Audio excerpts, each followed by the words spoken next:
Your ML pipeline failed at 2 a.m. You don't get an alert. You find out at 9 a.m. when your manager asks why the model outputs look wrong. You SSH in, you check the logs. There's almost nothing. A Python traceback, a line number, maybe an error message if you're lucky. Your pipeline has 3 steps.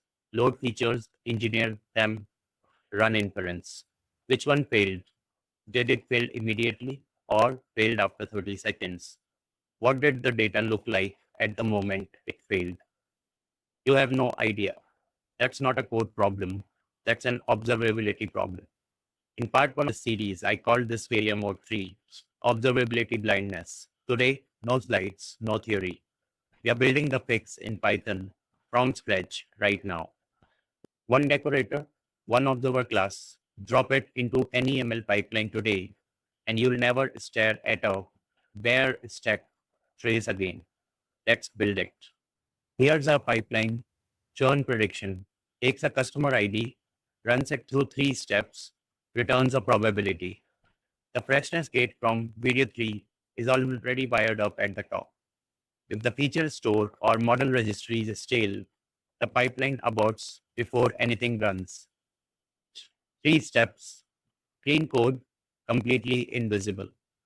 So you get a score, 20.23% churn probability. That's it.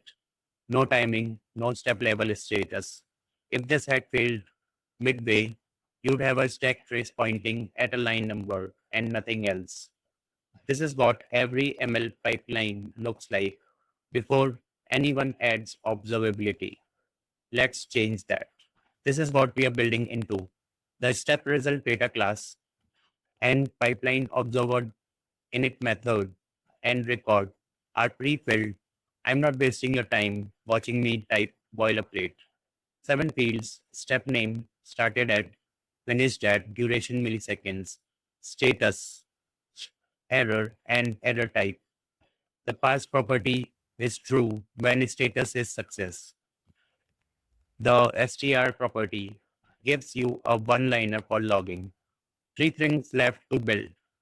Wrap function, observe step, and 3 pipeline observer methods.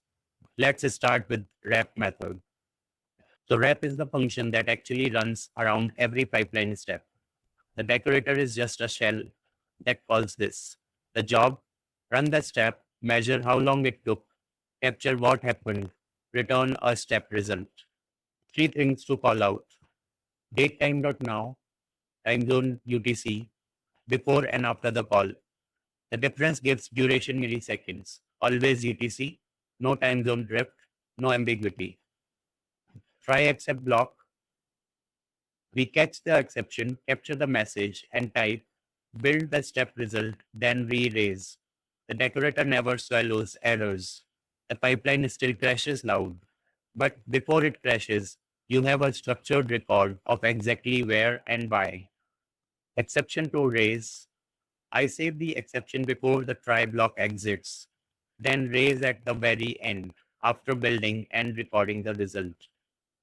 If I raised inside the except, I couldn't compute, finish that, or build the step result. The order matters.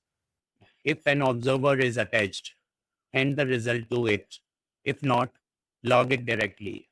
Same decorator, 2 modes. Let's build the decorator itself.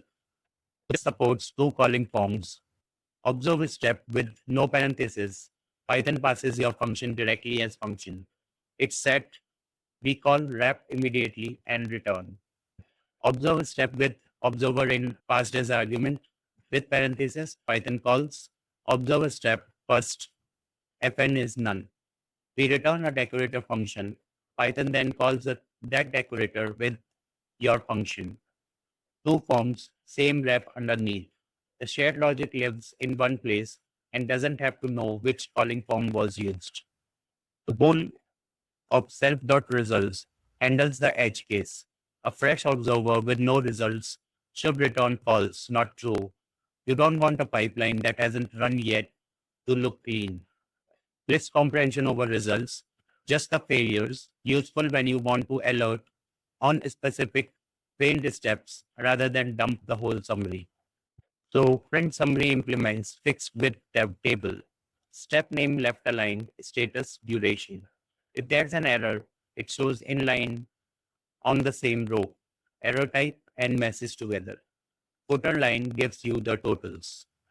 So first we'll uncomment this import. We'll create an observer. Then we'll add observe step as decorator. We have load features as one step, then engineer features as another step, and run inference as last step.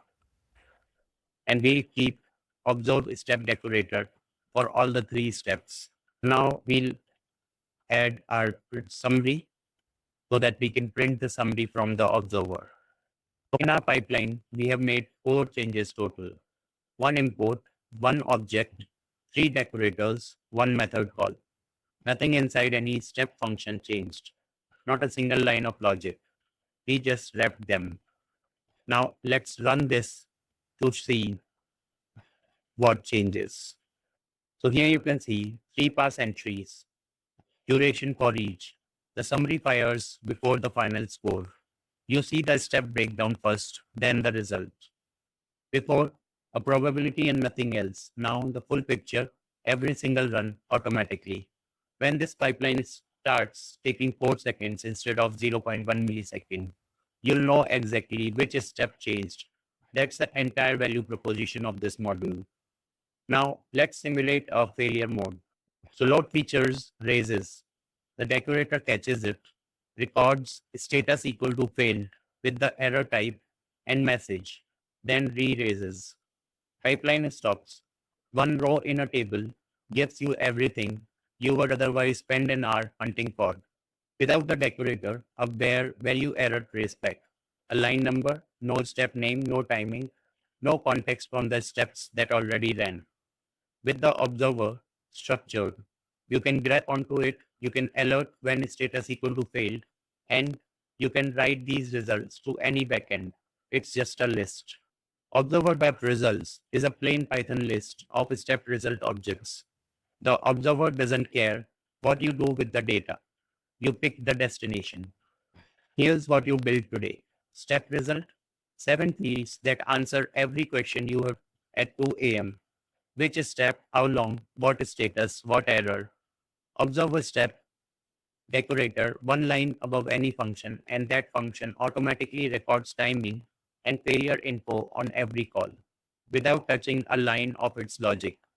PipelineObserver accumulates results across an entire run, prints a structured summary table, hands you the failure list when you need targeted alerting. Standard library only, no new dependencies. Drop this into any ML inference pipeline today. This maps directly to check 3 on the pre-deployment checklist from part 2.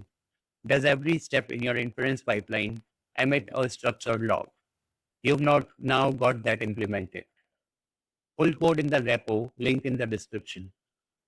Sarsi has the finished implementation. Starter has the skeleton if you want to build along from scratch. Does your current pipeline have step level logging? Drop a yes or no in the comments. I read everyone. New video next week. Subscribe if you don't want to miss it. See you next week.